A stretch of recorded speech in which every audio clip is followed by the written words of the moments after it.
Bismillahirrahmanirrahim. Assalamualaikum warahmatullahi wabarakatuh.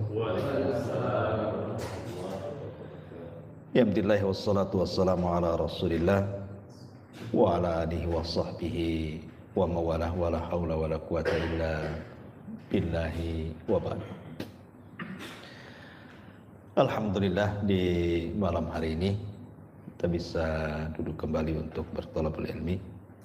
Salawat dan juga salam tentunya kita hadiahkan kepada Rasul kita Nabi besar Muhammad sallallahu alaihi wa ala alihi wasallam. Pembahasan di malam hari ini kita fokuskan motivasi seputar Ramadan. Sebelum kita bicara tentang poin-poin beberapa nikmat yang Allah anugerahkan kepada kita di bulan Ramadan, kemudian juga keutamaan-keutamaannya, sedikit kita bicara tentang peristiwa-peristiwa besar, sejarah-sejarah besar yang terjadi di bulan Ramadan. Ma'asyiral muslimin yang dimuliakan Allah Subhanahu wa taala, tidak panjang mukaddimah, langsung saja. Yang pertama, peristiwa besar di bulan Ramadan adalah diangkatnya Nabi Allah Isa ibnu Maryam, dan itu berdasarkan riwayat Al-Imam Hakim dalam Mustadrak dari Hasan ibnu Ali radhiyallahu an. Jadi Hasan putra Ali radhiyallahu an bercerita saat kematian ayahnya Ali bin Abi Thalib radhiyallahu an yang ditusuk oleh seorang Khawarij yang bernama Abdurrahman ibn Mulzam saat berangkat salat subuh. Nah, ketika Hasan putranya menceritakan kematian ayahandanya Ali bin Abi Thalib radhiyallahu an, dia mengatakan, "Qutila lailata unzilal Quran." Bahwa ayahku dibunuh saat malam diturunkan Al-Quran. Dan juga saat usriya bi Isa alaihi salam, saat Isa diangkat ke langit. Kata-kata Hasan ibn Ali radhiyallahu anhu yang mengatakan bahwa ayahnya dibunuh saat Al-Quran diturunkan, maknanya isyarat kepada bulan Ramadan, karena Al-Quran diturunkan di bulan Ramadan. Dan dalam sejarah wafatnya Ali itu terjadi pada tanggal 21 bulan Ramadan. Dan tanggal 21 itu bagian daripada tanggal-tanggal Lailatul Qadar. Karena Lailatul Qadar itu terjadi di tanggal-tanggal ganjil kan. Bisa 21, 23, 25, 27, 29. Disitulah antara 5 tanggal ganjil ini Al-Quran turun. Makanya wajar kalau Hasan ibn Ali mengatakan ayahku dibunuh di malam ketika Allah turunkan Al-Quran. Karena kejadiannya tanggal 21 Ramadan, meninggalnya Ali itu. Kemudian beliau menambah, dan juga di malam usriya bi Isa, ketika Isa diangkat ke langit. Menunjukkan bahwa saat Isa bin Maryam dikepung oleh tentara Romawi, kemudian ditidurkan Allah dan diangkat ke langit, itu peristiwanya terjadi di bulan Ramadan. Dari ucapan Hasan ibnu Ali radhiyallahu anhu yang dikeluarkan oleh Imam Hakim dalam kitab Al-Mustadraknya. Ini peristiwa pertama. Peristiwa kedua, tentu yang paling luar biasa adalah nuzulul wahyi, turunnya wahyu, turunnya Quran. Karena Ramadan itu identik dengan Quran. Makanya Allah Subhanahu wa taala mengatakan syahrul ramadhan alladzi unzila fihil Quran. Bulan Ramadan itu bulan diturunkan Al-Quran. Dan diturunkan Al-Quran itu lewat 3 proses. Proses yang pertama, Allah Subhanahu wa taala memerintahkan qalam untuk mencatat segala sesuatu termasuk juga Al-Quran. Kemudian diletakkan di sebuah papan. Dalam bahasa Arab papan itu lauh namanya. Kemudian Allah memerintahkan malaikat untuk menjaganya, maka disebut Lauhil Mahfuz. Di situ Al-Quran pertama diletakkan. Kemudian marhala yang kedua, proses yang kedua adalah penurunan Al-Quran dari Lauhil Mahfud ke Baitul Uzzah. Baitul Uzzah itu di langit pertama. Lah turunnya Al-Quran dari Lauhil Mahfud ke Baitul Uzzah itu langsung 30 juz. Itulah isyarat daripada firman Allah Azza wa Jal, Syahru Ramadhan alladhi unzila fihil Quran. Bulan Ramadan itu bulan diturunkan Al-Quran. Dari mana? Dari Lauhil Mahfud ke Baitul Uzzah. Dan ini diperkuat dengan ayat Inna anzalnahu fi lailatul qadr. Sesungguhnya kami turunkan Al-Quran di malam Lailatul Qadar dari Lauhil Mahfud ke Baitul Uzzah, langsung 30 juz. Kemudian proses yang ketiga, itulah turunnya Al-Quran ke bumi, ke dada Nabi SAW untuk disampaikan kepada umatnya. Ini tidak 30 juz, tetapi diangsur. Satu ayat, selama 13 tahun di kota Mekah, ditambah 10 tahun di kota Madinah, menjadi 23 tahun baru rampung 30 juz itu. Tetapi surat yang pertama turun saat Nabi SAW berada di Gua Hira. Ketika itu usia Nabi SAW mendekati 40 tahun. Dan 6 bulan sebelumnya Rasul selalu bermimpi. 6 bulan sebelum belum diangkat jadi Nabi itu selalu bermimpi. Aisyah radhiyallahu anha yang disebutkan dalam Sahih Bukhari itu mimpinya kafalaki subhi, seperti falak subuh. Maknanya malamnya mimpi, besoknya selalu menjadi kenyataan mimpinya itu. Selalu begitu selama 6 bulan. Mimpi apa saja Rasul menjadi kenyataan. Lah termasuk juga dalam mimpinya Rasul akan ditemui seseorang dalam gua tuh. Maksudnya Jibril. Itu dimimpikan juga. Makanya ketika Nabi SAW betul-betul kemudian tafakur selama 1 bulan Ramadan di Gua Hira itu, kemudian datang orang yang berbaju putih, ganteng gitu ya, jelmaan daripada Jibril, Rasul tidak kaget karena sudah dimimpikan. Ya.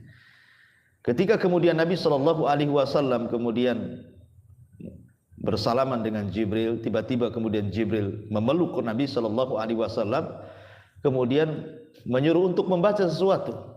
Iqra ya Muhammad, baca wahai Muhammad. Yang dipahami Rasul ketika itu, kalimat baca itu maksudnya membaca tulisan, sementara Rasul tidak bisa baca dan tidak bisa menulis. Makanya jawaban Nabi SAW, ma ana biqari, aku tidak bisa baca. Ya. Kata Jibril dipeluk lagi lebih erat, Iqra ya Muhammad, baca wahai Muhammad. Sekali lagi yang dipahami Rasul, membaca sesuatu. Kata Rasul, aku tidak bisa baca. Sampai 3 kali baru kemudian Jibril mengatakan, Iqra bismi rabbikal ladzi khalaq, khalaqal insana min 'alaq, iqra wa rabbukal akram alladzi 'allama bil qalam, 'allamal insana ma lam ya'lam. 5 ayat pertama surah Al-Alaq inilah turun di bulan Ramadan. Ya, turun di bulan Ramadan karena Rasul ketika di Gua Hira itu 1 bulan di bulan Ramadan. Maka surah Al-Alaq itu turun di bulan Ramadan.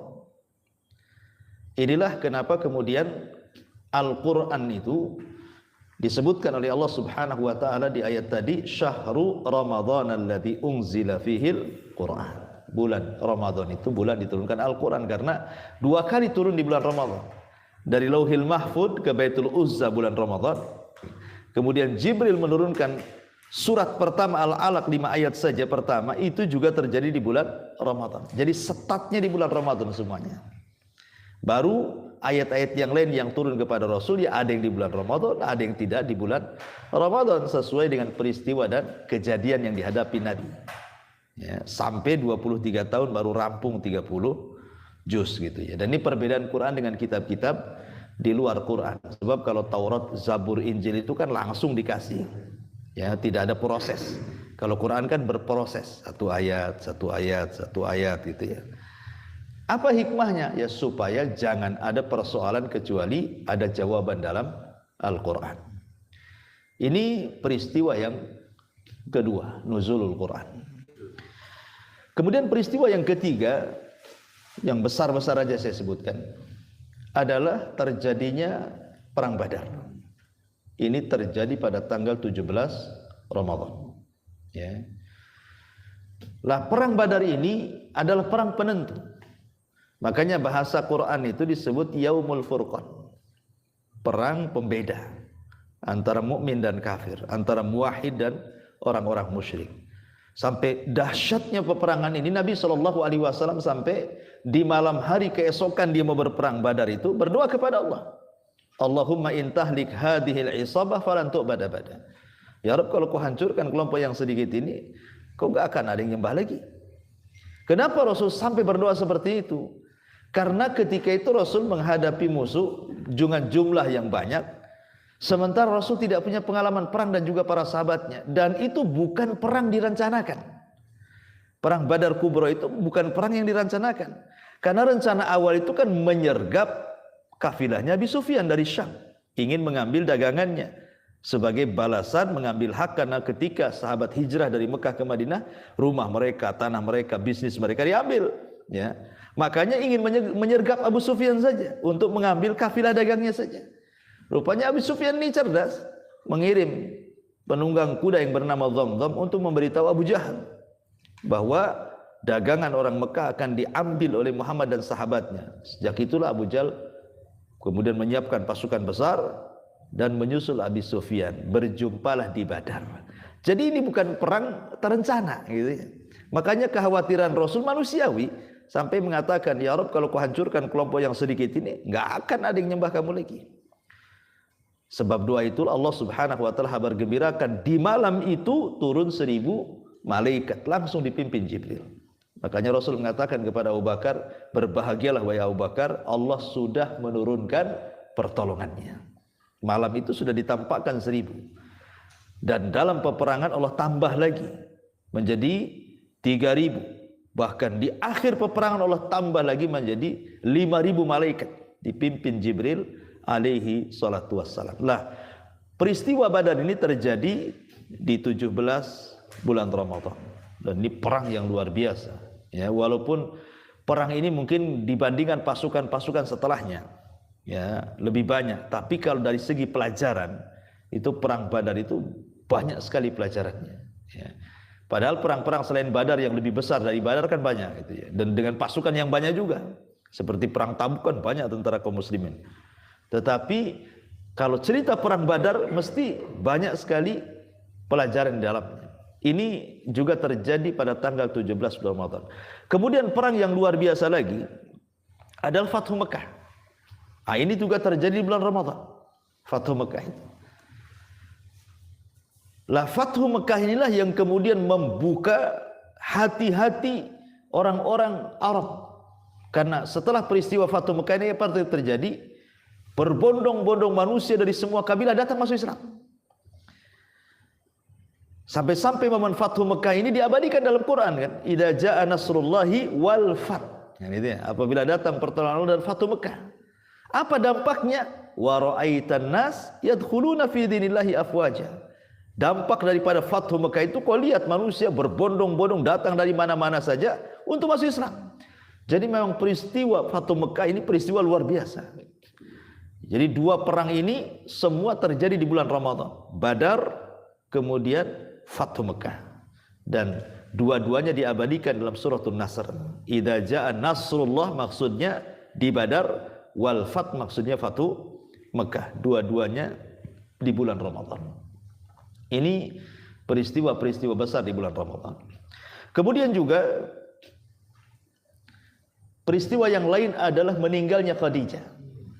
Itu terjadi di bulan Ramadan. Dan Khadijah ini luar biasa. Perjuangan kepada dakwah Islam itu luar biasa. Sampai ketika meninggalnya itu menjadi pukulan bagi Nabi. Sedih Rasul luar biasa. Wajar. Dia orang yang pertama beriman saat manusia kufur. Dia orang yang pertama kali menafkahkan hartanya saat manusia bakhil. Dia orang yang pertama kali membenarkan saat manusia mendustakan. Dan dari rahimnya lahirlah turunan Nabi. Dan itu tidak ada pada istri-istri Nabi yang lainnya. Dan Rasul tidak pernah berpoligami bersama Khadijah. Lah, wafatnya Khadijah itu adalah bertepatan bulan Ramadan. Dan tahunnya disebut Amul Hazni, tahun kesedihan. Karena peristiwanya kan setelah pengepungan 3 tahun Bani Hashim, kemudian Khadijah sakit, pun sudah tua juga kan begitu ya. Sudah saatnya, sudah dipanggil oleh Allah Azza wa Jalla, akhirnya Khadijah pun meninggal tepat di bulan Ramadan. Ini juga peristiwa yang terjadi di bulan Ramadan. Ma'asyiral muslimin yang dimuliakan Allah Subhanahu wa taala. Kemudian juga di antara peristiwa-peristiwa besar juga mungkin setelah Nabi pembebasan Baitul Maqdis ya di tangan Salahuddin Al-Ayyubi, itu pun terjadi di bulan Ramadan.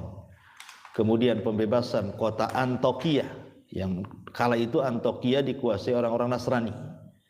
Kemudian akhirnya dibebaskan oleh kaum muslim. Itu juga di bulan Ramadan. Dan banyak peristiwa-peristiwa yang lainnya. Itu sekilas pandang tentang peristiwa-peristiwa besar di bulan Ramadan. Baik, kita masuk pada Atayar Rahman fi Ramadan. Apa saja pemberian atau hadiah Allah yang Allah anugerahkan kepada kita di bulan Ramadan. Kita awali dengan ayat yang masyhur yang suka dibaca para khatib kalau datang bulan Ramadan. Kalau antum tidak hafal berarti tidak pernah berjumpa dengan Ramadan. Ya, ayat ini udah seliwar-seliwar ya. A'udzubillahi minasyaitonirrajim. Bismillahirrahmanirrahim. Ya ayyuhalladzina amanu kutiba 'alaikumusiyam kama kutiba 'alal ladzina min qablikum la'allakum tattaqun. Ya kan, hafal ya. Lebih hafal daripada kulhu. Karena selalu berseliwar-seliwar. Perhatikan ayat ini. Allah mengatakan diawali dengan ya ayyuhalladzina amanu. Wahai orang-orang yang beriman. Ini panggilan lembut. Ya, panggilan yang sangat lembut sekali dari Allah kepada kita. Wahai orang-orang yang beriman. Tapi walaupun panggilan lembut ini, kata Abdullah bin Mas'ud radhiyallahu anhu, kalau Allah Subhanahu wa taala memanggil kita dengan kalimat amanu, wahai orang-orang yang beriman, berarti kita harus intibah dalam bahasa Arabnya. Dalam bahasa kitanya harus betul-betul fokus. Ya, kenapa? Karena biasanya setelah panggilan ini ada perintah atau ada larangan. Kalau ada panggilan ya ayyuhalladzina amanu, pasti setelahnya di situ ada perintah atau ada larangan. Makanya harus intibah, ya, perhatian dengan panggilan itu. Kemudian Allah mengatakan ya ayyuhalladzina amanu kutiba 'alaikumusiyam, diwajibkan kepada kalian. Di sini Allah membahasakan dengan kalimat kutiba. Padahal bisa saja Allah membahasakan dengan kalimat wujiba, wajib. Ya, tapi tidak membahasakan dengan wujiba, tetapi kutiba. Padahal artinya sama. Ya. Al-Quran itu kalau membahasakan kalimat kutiba yang artinya wajib, diwajibkan begitu. Biasanya dipakai dalam Al-Quran itu dalam perintah-perintah yang sifatnya berat. Kalau menggunakan kalimat kutiba itu mesti itu perintahnya berat tuh. Ya. Contoh, kutiba alaikum al-qisas, diwajibkan kepada kalian qisas. Qisas kan berat. Ya. Ketika membunuh ringan, ketika dia mau dibunuh berat juga tuh kan gitu ya. Ya, kadang-kadang ketakutan kalau membunuh orang semangat ya, ketika kemudian mau dikisos dia pula ketakutan. Atau Allah mengatakan kutiba alaikumul qital, diwajibkan kepada kalian perang. Tidak semua orang bisa perang. Kalau tidak punya keberanian, nggak mungkin orang bisa perang. Kita tidak pernah dengar suara ledakan-ledakan, hanya mercon saja di negeri kita kan. Kemudian kita dibawa tah ke Yaman, tah ke Suria, terkencing-kencing mungkin kita kan itu. Karena tidak pernah mendengar suara-suara seperti itu. Harus ada latihan mental. Ya. Makanya kenapa kalimat kutiba itu untuk hal yang berat, termasuk juga puasa disebut. Allah membahasakan dengan kalimat kutiba karena puasa ini berat, beda dengan ibadah yang lain. Kalau solat memang berat, tetapi tidak seberat puasa karena solat itu tidak lama waktunya. Ya kan, paling lama 10 menit. Kalau antum baca 2 kul ya nggak sampai, ya mungkin 5 menit saja kan. Tergantunglah, bisa dipercepat, bisa diperlambat, tergantung tartil dan tidaknya. Ya, yang lebih hebat lagi, yang 7 menit 23 rakaat, itu hebat lagi. 7 menit 23 rakaat, bayangkan bisa lewat tuh kan. Itu dari zaman Nabi sampai sekarang baru dapat penghargaan muri itu. Belum pernah terjadi, baru sekarang kan itu terjadi. Artinya bahwa di sini Allah Subhanahu wa taala hendak mengatakan bahwa puasa itu berat. Berat karena dia mulai dari terbit fajar. Terbit fajar shadiq saja tidak boleh makan, tidak boleh minum. menahan syahwat, menahan pandangan, menahan telinga, menahan otak, menahan lisan, macam-macam. Berat sekali puasa itu. Ya. Dan itu sampai terbenam matahari. Ya. Tetapi Allah Subhanahu wa taala ingin menghibur kita. Memang puasa itu berat. Tetapi puasa ini bukan kalian saja yang berpuasa. Umat dulu sudah diwajibkan puasa. Jadi Allah Subhanahu wa taala ingin menghibur. Iya memang berat. Tetapi bukan kalian saja disuruh puasa itu. Umat-umat dulu sudah disuruh puasa. Nuh memerintahkan umatnya berpuasa. Kemudian Nabi Ibrahim memerintahkan umatnya berpuasa. Nabi Saleh, Nabi Syuaib, dan para nabi yang lainnya juga memerintahkan umatnya berpuasa. Nabi Musa, Nabi Isa, termasuk juga Nabi Muhammad. Ya, jadi jangan kecil hati kalian berpuasa, walaupun puasa berat, bukan kalian aja yang berpuasa, gitu maksudnya. Umat dulu lah sudah berpuasa. Jangankan lagi umat-umat yang diturunkan kitab, bahkan umat-umat yang tidak punya kitab sekalipun saja ada puasanya. Hindu, Buddha ada puasanya tuh.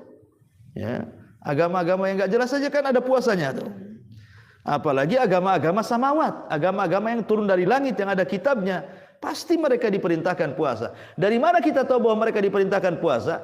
Karena Rasul yang mengatakan salah satu hikmah puasa menyelisihi ahli kitab. Faslu ma baina siyamina wa siyami ahlil kitab akalata sahur, kata Rasul. Perbedaan puasa kita dengan mereka ahli kitab itu dimakan sahur, menunjukkan bahwa ahli kitab puasa. Cuman bedanya mereka tidak sahur, kita sahur, gitu saja. Ya. Jadi lihat bagaimana Allah Subhanahu wa taala ingin menghibur kita. Bukan kalian saja disuruh puasa, umat sebelum kalian sudah disuruh puasa. Hikmahnya apa? La'allakum tattaqun, agar kalian bertakwa. Kenapa puasa itu kok ditekankan hikmahnya dengan takwa? Bukankah sholat juga sama? Ya, sholat kan juga wasilah takwa.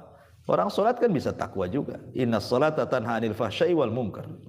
Sholat itu bisa mencegah perbuatan keji dan kemungkaran. Artinya sholat itu wasilah takwa juga. Zakat juga wasilah takwa. Haji juga wasilah takwa, kan gitu ya.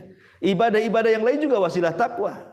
Kenapa kemudian difokuskan di sini kepada puasa? La'allakum tattaqun, supaya kalian bertakwa, gitu ya.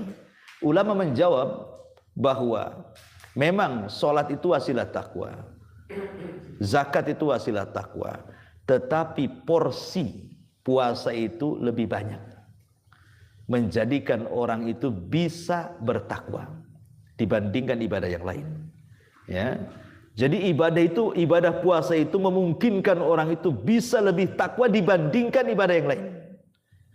Kenapa demikian? Perhatikan, makna takwa itu apa sih? Kita kan sering antum sholat Jumat, kadang-kadang khotib selalu setiap Jumat tuh ngomongkan takwa gitu ya kan. Ya, sampai dulu, zaman dulu di negeri kita saja jadi presiden harus takwa katanya. Kalau enggak Batak, kalau enggak orang Batak, orang Jawa. Takwa jadi. Batak Jawa katanya. Kan itu ya.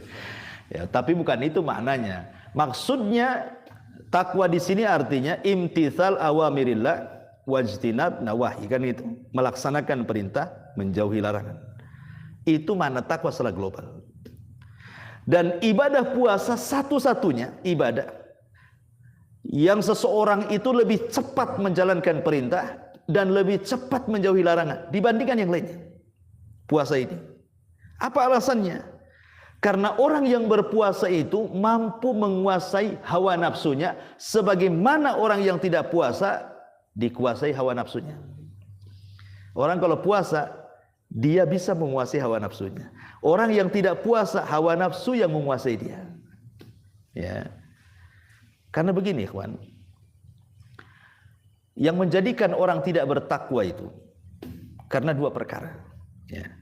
Pertama, karena dia mengikuti syahwat, sehingga lari dari perintah atau justru melanggar larangan. Atau yang kedua, ya, dia terkena syubhat dari syaitan. Setan yang ngajak untuk maksiat atau melarang-larang untuk ibadah. Musuh kita cuma dua ini saja, ya kan? Hawa nafsu melahirkan syahwat, syaitan melahirkan syubhat. Ya, ini yang merusak orang takwa tuh. Sehingga orang tidak bisa bertakwa ini karena mengikuti dua perkara ini. Ima mengikuti setan atau mengikuti hawa nafsu. Ya. Lah puasa ini bisa mengalahkan dua-duanya. Kita bisa kalahkan hawa nafsu di bulan Ramadan dan kita bisa kalahkan setan. Bahkan musuh Allah yang ada di bumi saja kita bisa kalahkan Ramadan ini. Kok bisa? Kata Imam Abdul Qayyim rahimahullahu ta'ala, puncak daripada syahwat itu ada 4. Puncak syahwat itu ada 4. Pertama, kathratul kalam, banyak ngomong. Orang kalau banyak ngomong, banyak salahnya. Orang kalau banyak salahnya, banyak dosanya. Orang kalau banyak dosanya, masuk neraka tempatnya. Mana lagi kan gitu ya kan. Makanya jangan banyak ngomong. Ya. Yang kedua, kathratut ta'am, banyak makan, banyak minum. Orang kalau banyak makan, banyak minum, kenyang. Orang kalau kenyang, ngantuk. Kalau ngantuk, malas.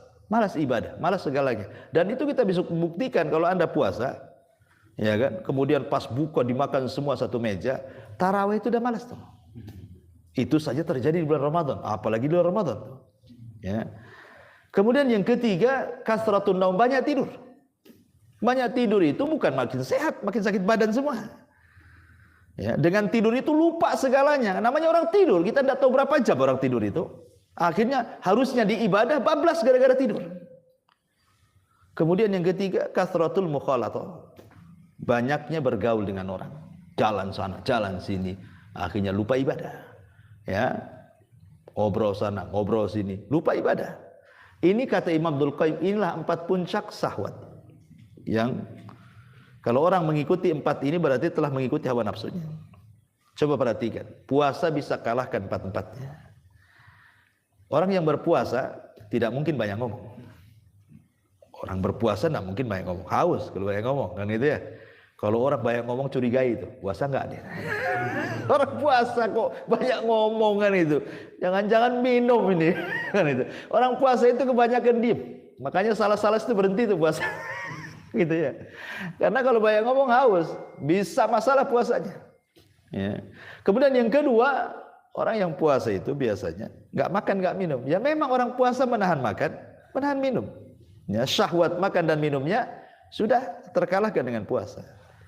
Kemudian orang yang puasa pasti tidak bisa tidur. Cuman anehnya, kita ini kalau puasa kok banyak tidur? Iya, karena Anda menjadikan malam jadi siang, siang pula jadi malam. Ya akhirnya ya banyak tidurlah. Coba kalau malamnya normal tidurnya, normal aja tidurnya. Ya jam 10 tidur, sahur bangun. Nggak akan ngantuk puasa itu. Ya. Orang yang ngantuk puasa tidur dari subuh ke duhur estafet sampai ke asar, kemudian bangun asar itu, kemudian langsung ke pasar kaget gitu kan. Nah itu karena malamnya begadang tuh. Ya. Tapi kalau normal tidurnya, nggak akan dia tidur siang. Kenapa? Karena biasanya orang lapar susah tidur. Orang lapar itu susah tidur. Ya makanya, kenapa badannya gemuk? Begini, kalau malam, kalau nggak makan nggak bisa tidur saya. Artinya kan lapar itu harus makan. Karena susah tidur kan itu ya. Harusnya seperti itu. Sebab kalau seandainya puasa itu kemudian tidur, rugi. Kenapa? Banyak ibadah yang luput dari dia. Kan ibadah, bukan puasa saja ibadah itu. Bisa ketika puasa baca Quran, ketika puasa zikir, ketika puasa macam-macam kan itu ya. Ya. Kemudian mukhalatatun nas, banyak bergaul.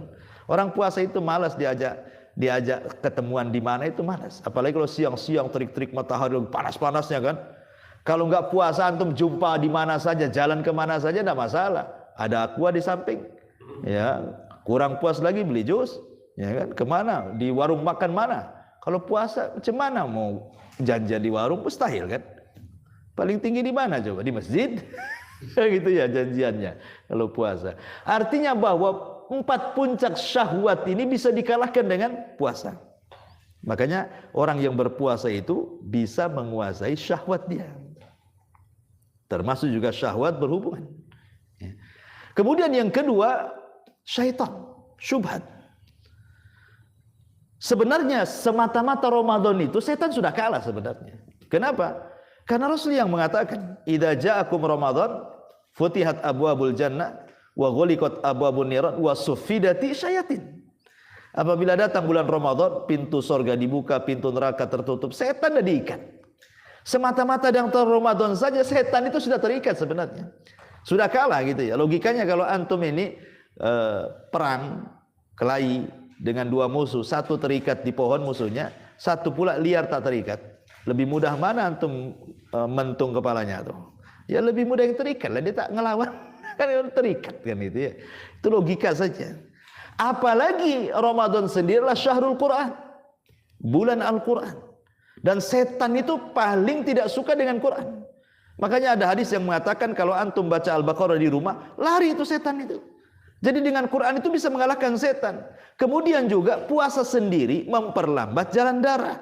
Karena biasanya darah itu, tekanan darah itu kan ditentukan dengan makan dan minum. Kalau orang tidak makan dan minum, rendah darahnya itu, tekanannya.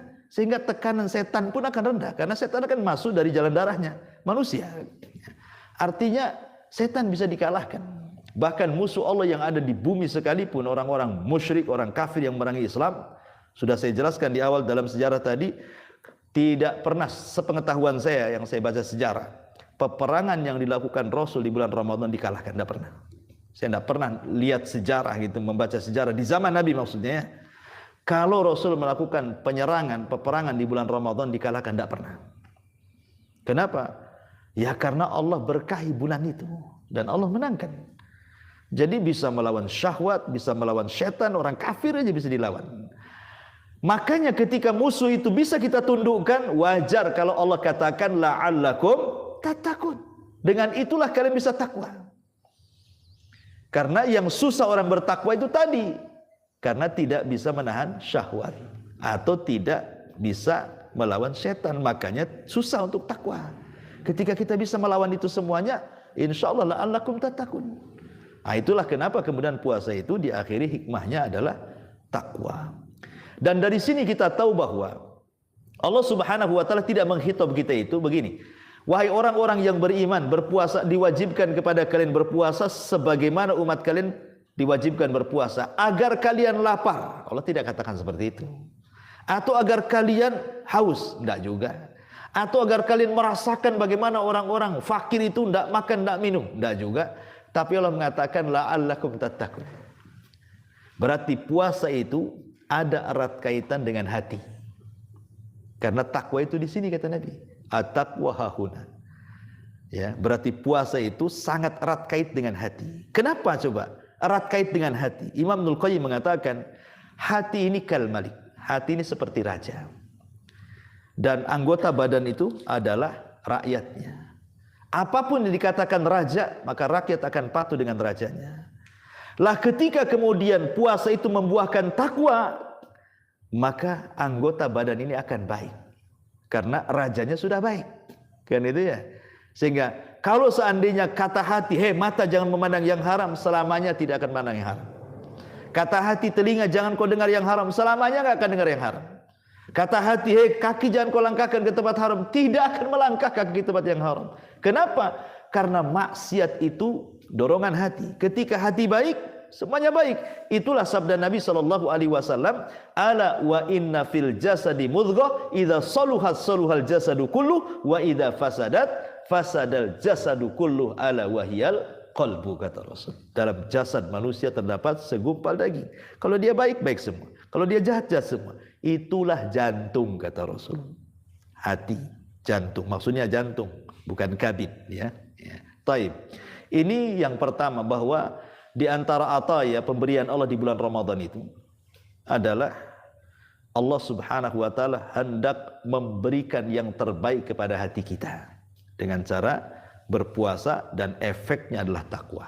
Baik, ini yang pertama. Yang kedua, puasa ini ikhwan atau Ramadan ini adalah musim al-khair, musim kebaikan. Ramadan ini musimnya kebaikan. Dan kebaikan di bulan Ramadan itu akan mudah dilakukan dibandingkan Anda lakukan di luar Ramadan. Ya, ini menjadi sebuah kenyataan.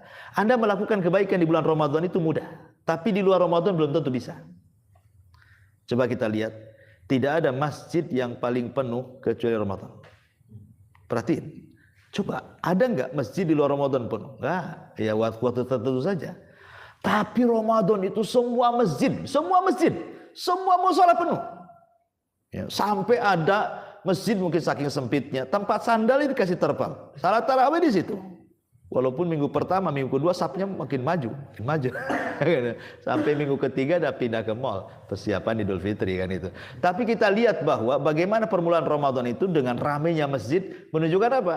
Ada dorongan kebaikan di situ. Orang yang nggak pernah sholat wajib saja tarawih dia, ya, nggak pernah itu, nggak nampak muka dia, tahu-tahu ada pula di masjid. Ya, ada dorongan kebaikan di situ. Tidak ada yang paling banyak membaca Quran kecuali di Ramadan. Coba di luar Ramadan orang baca Quran jarang, kecuali ya kaset aja kalau mau azan, qiraah di masjid. Ya itu kaset bukan orang kebanyakan. Tapi Ramadan subhanallah orang baca Quran di mana-mana. Hampir setiap masjid. Sampai semangatnya jam 2 itu enggak dimatiin tuh corongnya. Saking semangatnya itu orang baca Quran. Ya, nggak peduli mau ganggu nggak ganggu, yang penting baca saja kan itu. Tapi kan kita melihat di sini bagaimana orang itu semangat gitu ya baca Quran itu di bulan Ramadan. Bahkan orang yang tidak pernah baca Quran saja atau yang tidak bisa baca Quran, dia bisa dengar Quran di bulan Ramadan itu. Dia bisa mendengarkan Quran dari rumahnya gitu, luar biasa gitu ya. Ini fenomena yang kalau Ramadan seperti itu kan. Bahkan tidak ada sedekah terbanyak kecuali Ramadan. Orang bakhil saja Ramadan itu dermawan. Kalau Anda puasa Senin Kemis, datang ke masjid mana saja, nggak ada yang menyediakan iftar. Tapi Ramadan semua masjid ada iftar. Adalah macam-macam gitu ya. Luar biasa tuh coba. Orang bakhil pun ikut dia iftar itu. Ngasih juga bukaan. Menunjukkan dari sini saya katakan bahwa Ramadan itu musim kebaikan. Bahkan tidak ada yang paling banyak bertobat kecuali Ramadan. Bahkan orang yang paling banyak masuk Islam itu di bulan Ramadan. Bahkan orang-orang yang menutup aurat saja itu paling banyak di bulan Ramadan tuh. Artis-artis di bulan Ramadan pakai jilbab loh. Jangan salah. Ya. Terlepas di luar Ramadan dibuka lagi, tapi kita lihat banyak kan presenter-presenter TV aja pakai jilbab mereka kan itu ya. Malulah, minimalnya kan ada dorongan kebaikan. Lah ini sebenarnya dari sini apa sih hikmah kenapa Ramadan itu musimul khair itu, musim kebaikan? Hikmahnya kalau Anda ingin berubah.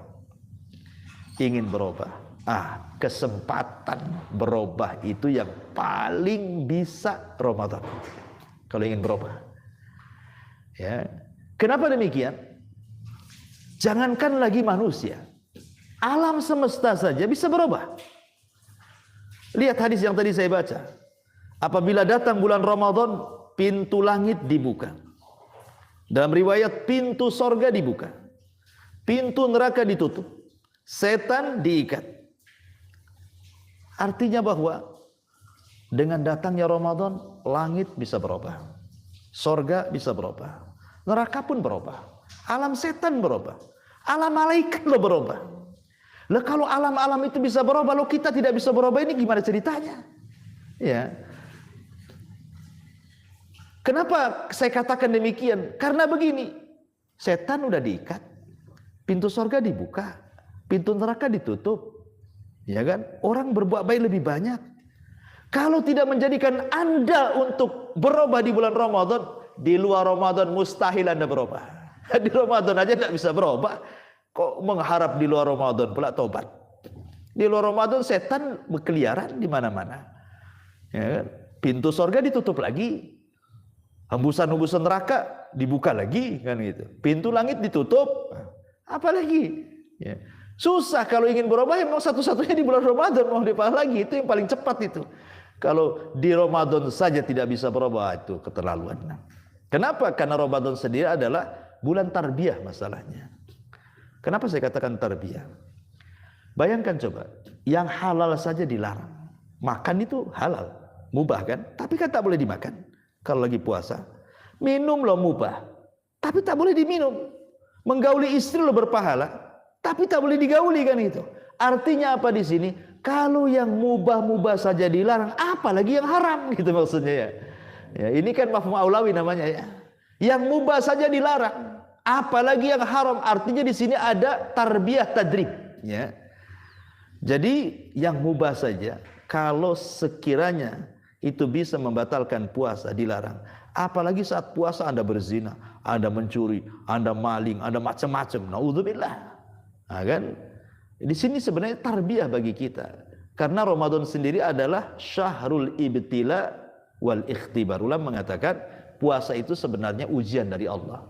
Allah sedang menguji kita loh dengan nahan lapar, nahan haus, nahan syahwat. Allah sedang menguji kita. Sabar nggak Anda ini? Ya.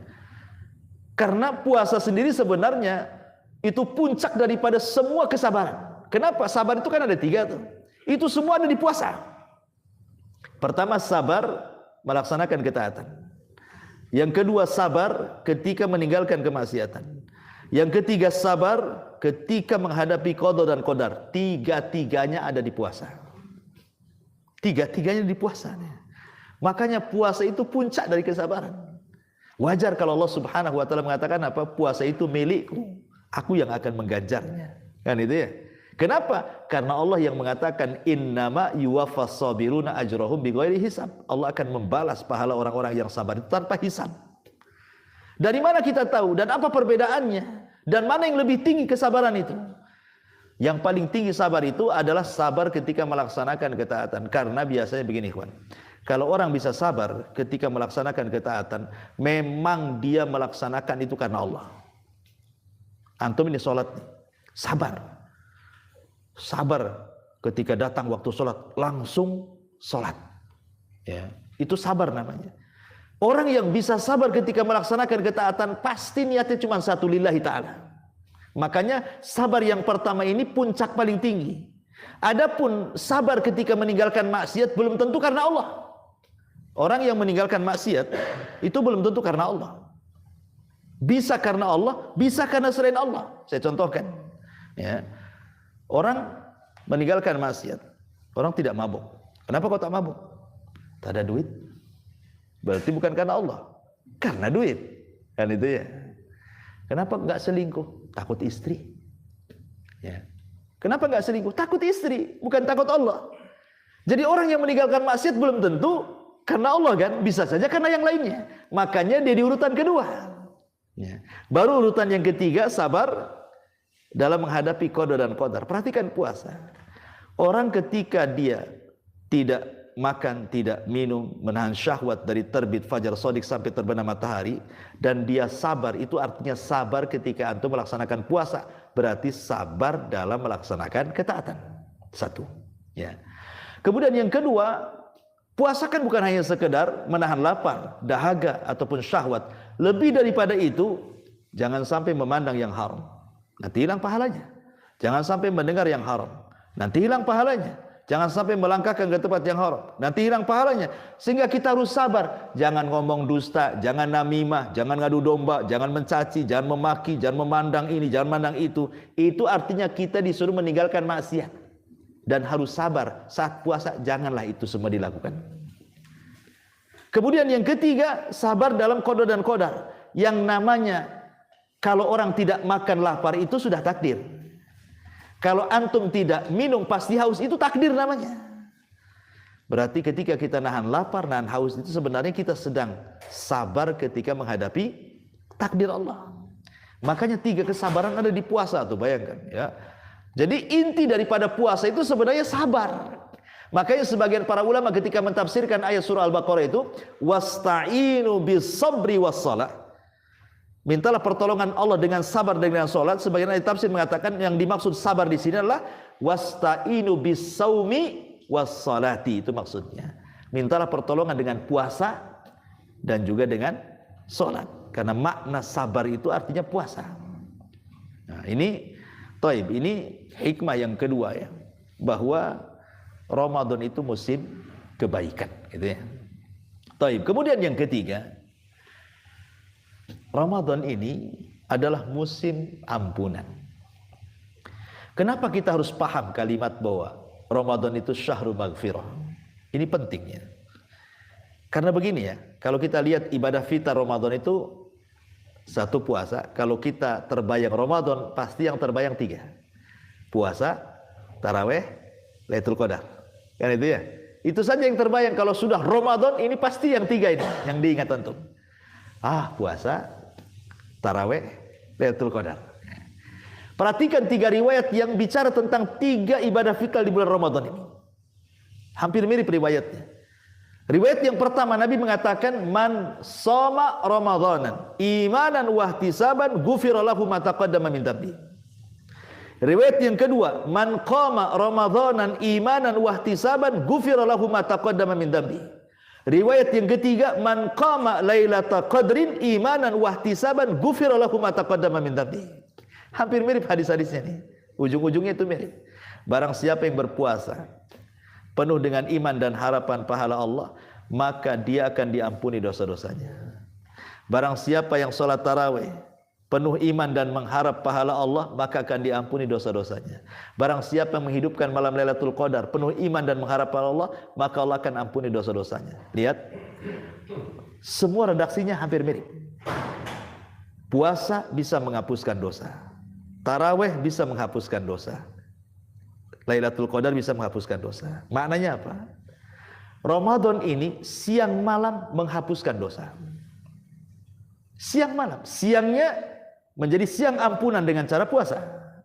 Malamnya menjadi malam ampunan dengan cara tarawih dan Lailatul Qadar. Seolah-olah 24 jam Ramadan itu adalah bulan ampunan. Gitu maksudnya.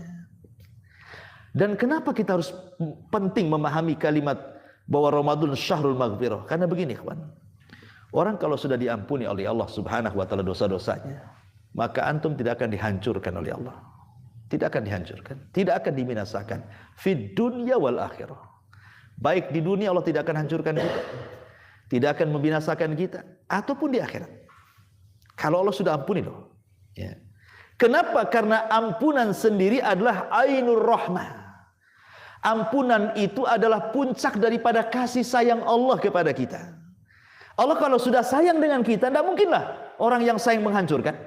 Orang yang sayang itu membinasakan, mustahil. Ya. Artinya kalau orang sudah mendapatkan ampunan Allah, maknanya orang itu sudah mendapatkan kasih sayang Allah. Ketika Allah sayang dengan hambanya, tidak mungkin dihancurkan, tidak mungkin dibinasakan. Pasti akan disayangi di dunia dan di akhirat. Itu pentingnya mana ampunan di sini. Yang kedua, kalau Allah sudah mengampuni dosa kita, ini modal yang paling vital untuk tiket masuk surga. Dahulu di zaman Bani Israel, ada orang tidak punya amalan secuil pun, tidak punya amalan, sama sekali tidak punya amalan. Maksudnya amal kebaikan, secuil pun tidak punya. Ya. Justru yang ada dari mulai hidup sampai dia mau menjelang mati itu dosa semua. Sampai dia asrafa ala nafsi. Sampai dia hampir putus asa kepada dirinya. Saking takutnya saat kematian. Karena dia tidak punya amalan secuil pun masalahnya. Yang ada dosanya setumpuk-tumpuk. Dia kumpulkan anak-anaknya tuh. Dan dia ngomong sama anak-anaknya. Nah, kalau aku mati, tolong bakar aku. Kemudian debuku kalian lepaskan di beberapa lautan yang ada di bumi ini. Apa alasannya? La in qadarallah. Ini di sini syahidnya. Kalau Allah sanggup membangkitkan aku setelah ini, maka saya akan diazab oleh Allah dengan azab yang belum pernah diazab sebelum dan sesudahnya. Ya. Jadi dia minta berwasiat kepada anaknya. Akhirnya wasiatnya dilaksanakan sama anak-anaknya. Ketika orang tuanya betul-betul mati, wasiatnya dilaksanakan, dibakar tuh jasad bapaknya. Kemudian abunya itu diletakkan di laut sana, di laut sini, di laut sini, persis seperti wasiatnya. Tetapi dia tidak paham Allah itu ala kulli syai'in qadir. Ketika kemudian Allah Subhanahu wa taala berkehendak, tiba-tiba tuh abu-abu dari semua lautan itu terkumpul semuanya dan jadi jasad kembali. Kemudian Allah mengatakan kepada orang ini, ya, ma hamalaka ala ma fa'alta, apa yang membuat kamu melakukan ini? Ya. Maka dia mengatakan khaufuka lillah, karena aku takut kepadamu ya Rabb. Kemudian Allah melihat rasa takutnya yang ikhlas. Allah mengatakan kalau begitu ghafartu dzambaka, aku ampuni dosa-dosamu. Dan dia dimasukkan ke surga karena takutnya dia kepada Allah. Ini kisah Bani Israel. Lihat, ketika Allah sudah mengampuni, ini satu tiket masuk surga. Padahal orang ini secuil pun tidak punya amalan. Tapi ketika Allah sudah ampuni, masuk surga dia. Ini satu kisah. Atau kisah yang masyhur yang sering antum dengar. Kisah seorang yang membunuh 99 jiwa. Ya kan? Kita saja kalau punya tetangga membunuh orang dengan cara dimutilasi, masukkan ke koper, tahu-tahu ke singkap polisi. Wah, kita katakan sadis sekali itu. Itu baru satu yang dibunuh tuh. Gimana kalau 99 jiwa dia bunuh kayak gitu kan? Ya kita katakan sadis di atas sadis lah kan gitu. Mungkin netizen satu dunia mencela dia. Bukan di Indonesia saja tuh. Satu dunia sepakat mencela dia. Tetapi lihat ketika Allah Subhanahu wa taala menaruh kepada orang yang membunuh 99 jiwa ini hidayah. Akhirnya ingin tobat dia. Kemudian dia datang kepada seorang rahib. Karena di zaman itu kan agama Nasrani, belum ada Islam. Itulah agama yang hak. Datang dia ke gereja. Nemui rahib. Rahib pula dia ahli ibadah, tak ada ilmu. Ditanya apakah saya sudah membunuh 99 jiwa itu ada tobat katanya. Kata si rahib, oh tidak ada. Dosamu sudah membumbung ke langit, enak saja kau main tobat katanya.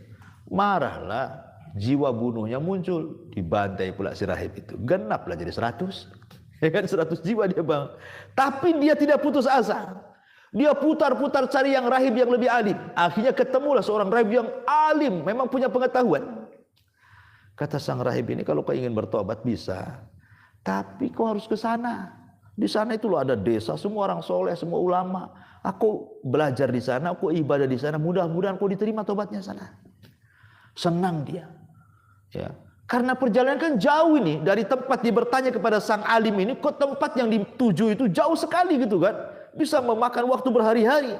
Akhirnya kehabisan bekal, kelaparan, kehausan di jalan, mati dia. Ketika dia mati itulah malaikat azab dan rahmat datang. Kata malaikat azab, ini ruh milik saya, pantas dia masuk neraka. Kenapa? Sudah 100 jiwa dia bunuh, masa masuk surga? Masuk neraka lah. Nah, itu. Kata malaikat rahmat, tunggu dulu. Dia harus dimasukkan ke surga. Ada niat tobat. Ya. Akhirnya tarik-tarikan turuhnya. Allah kirim malaikat yang ketiga disebut malaikat hakim. Kemudian Allah Subhanahu wa taala merintahkan malaikat hakim untuk mengukur jarak kematian dia dengan desa yang dituju, dengan jarak kematiannya kepada orang alim bertanya. Kalau masih dekat ke orang alim yang bertanya, masukkan ke neraka.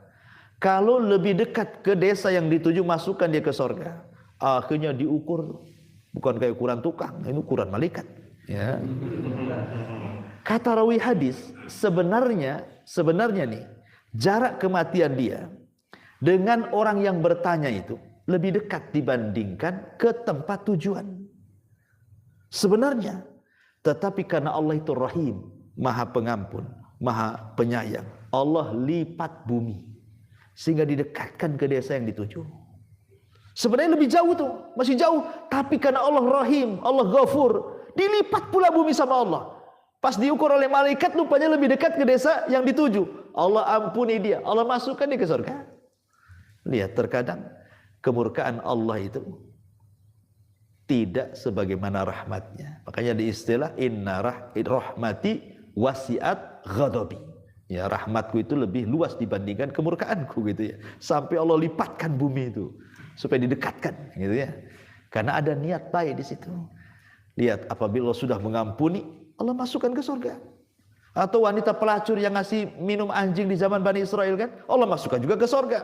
Intinya bahwa kalau sudah dapat ampunan dari Allah, itu satu-satunya tiket Anda masuk ke surga. Makanya jangan sia-siakan Ramadan itu adalah syahru maghfirah gitu maksudnya. Ini bulan ampunan, kesempatan mana lagi? Ya, bulan ampunan itu kecuali Ramadan. Makanya Rasul itu pernah naik ke atas mimbar. Mimbarnya Rasul kan tiga tingkat tuh. Dia naik ke tingkat pertama, amin katanya. Naik lagi ke tingkat kedua, amin. Naik lagi ke tingkat ketiga, amin. Habis itu Rasul ceramah, khutbah. Habis khutbah dia turun. Sahabat ini heran karena ketika dia naik mimbar mengucapkan amin tapi tidak terdengar doa. Makanya sahabat mengatakan, "Alama amanta ya Rasulullah." Rasul, tadi waktu kau naik ke atas mimbar, kami dengar kau mengucapkan amin 3 kali. Tapi kami tidak mendengar doa Anda. Kira-kira doa apa itu katanya? Kata Nabi SAW begini, tadi waktu saya naik ke atas mimbar itu di awal-awal tadi, Jibril datang kepadaku, meminta didoakan diaminkan doanya. Ku aminkanlah doanya. Pengen tahu doanya Jibril. Kemudian Rasul mengatakan salah satunya ragima anfu rajulin, thumma ragima anfu rajulin adraka Ramadan, thumma kharaja falam yughfar min dunubi. Celaka dan binasa orang yang masuk Ramadan, keluar satu dosa pun tidak diampuni. Binasa orang ini. Kata Rasul, amin. Gitu. Jadi ada orang-orang ikhwan, bagi dia Ramadan itu sama dengan bulan yang lain, nggak ada istimewanya. Makanya saya heran kadang-kadang ya, kalau saya perhatikan di masyarakat itu, orang yang menghadapi Ramadan itu ada 3 kelompok nih. Ya, kelompok yang pertama sudah membayangkan pahalanya. Wah, saya bisa tarawih lagi, bisa sholat malam lagi, bisa puasa lagi, sedekah lagi, bahkan kalau bisa beli tiket umroh, iktikaf di Mekah. Itu mantap tuh. Ya, ini yang bagus nih. Ada kelompok yang kedua enggak. Otaknya itu stan pasar saja. Cari stan. Ada enggak stan? Cari stan. Nanti di sini tak dapat sana. Gitu ya. Cari sana. Jadi otak itu kebayang untung dunia saja itu. Dua duit aja tuh. Ini mumpung Ramadan nih. Orang ngabuburit banyak nih. Harus punya saya stan di pasar kaget nih. Kalau bisa semua terkaget-kaget nih kan gitu ya. Ada orang itu kalau masuk Ramadan, masya Allah, dunia saja. Oke lah, orang yang kedua ini masih ada untung, masihlah dapat dari dunia. Tapi ada orang yang ketiga ini sudah nggak dapat agama, nggak dapat dunia, rungsep ngadapi Ramadan.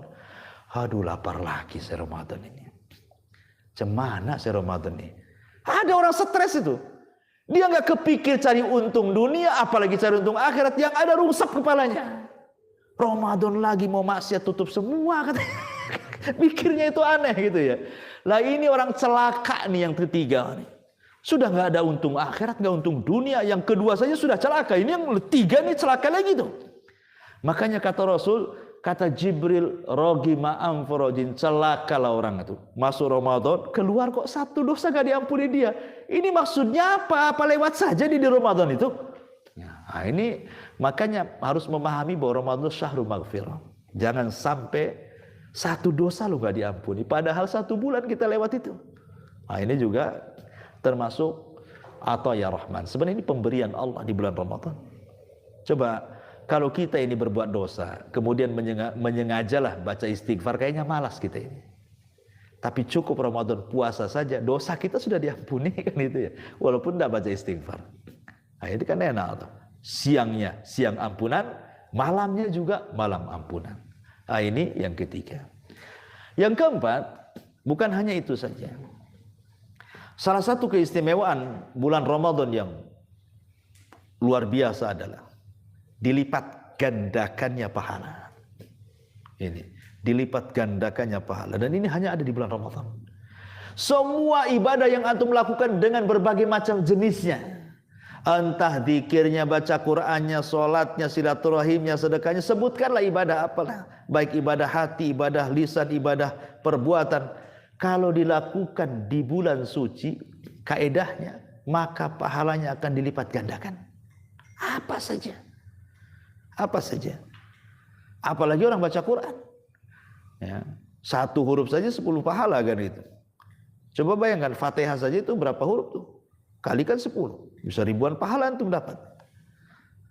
Apalagi kalau seandainya ini Allah takdirkan berkenaan dengan Lailatul Qadar, 10 malam terakhir, lebih mantap lagi. Begini ikhwan, Lailatul Qadar itu kan ada 2 kata ya, Lailah, Qadar. Lailah itu malam, Qadar itu ya ada yang mengartikan takdir, ada yang mengatakan sempit ya, karena banyaknya malaikat jadi sempit gitu ya. Ada yang mengatakan Qadar itu mulia dan macam-macam ulama ketika tapi yang saya bahas bukan Qadarnya, malamnya. Malam itu ada 2 macam. Ada malam indallah, ada malam indannas. Ada malam menurut ketentuan Allah, ada malam menurut ketentuan manusia. Kalau malam menurut ketentuan manusia adalah ketika terbenam matahari, kita katakan malam. Kalau sudah matahari terbenam saja, kita katakan datang malam. Kalau belum terbenam, belum, masih sore, belum malam kan itu ya. Itu menurut kita manusia. Tapi menurut Allah bukan. Malam itu bukan ketika terbenam. Tetapi malam menurut ketentuan Allah itu dimulai di waktu asar. Sebagaimana hadis Nabi SAW, yata'aqabuna fikumul malaikah malaikatul laili wa malaikatul nahar. Allah akan membagi tugas para malaikat yang mencatat kebaikan hamba. Ada malaikat yang bertugas di malam hari, ada malaikat yang bertugas di siang hari. Kapan mereka berjumpa? Wa yajtami'una fi salatil asri wa salatil fajri. Mereka berjumpa di salat asar dan di salat fajar.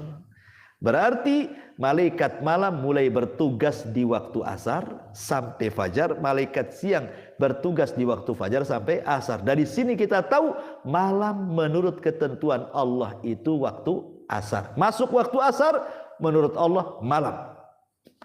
Masuk maghrib menurut manusia malam. Pertanyaannya, Lailatul Qadar itu milik siapa? Ya kan? Milik kita kah milik Allah? Kalau milik kita berarti malamnya menurut kita. Lailatul Qadar diawali dengan terbenam matahari, diakhiri dengan terbit fajar. Hiya hatta matla'il fajr. Tapi kalau Lailatul Qadar itu maksudnya adalah milik Allah, berarti Lailatul Qadar itu sudah dimulai dari asar. Dan sebagian para ulama yang merojehkan bahwa Lailatul Qadar itu dimulai di waktu asar sampai fajar. Ya. Yang ingin saya katakan begini, kawan.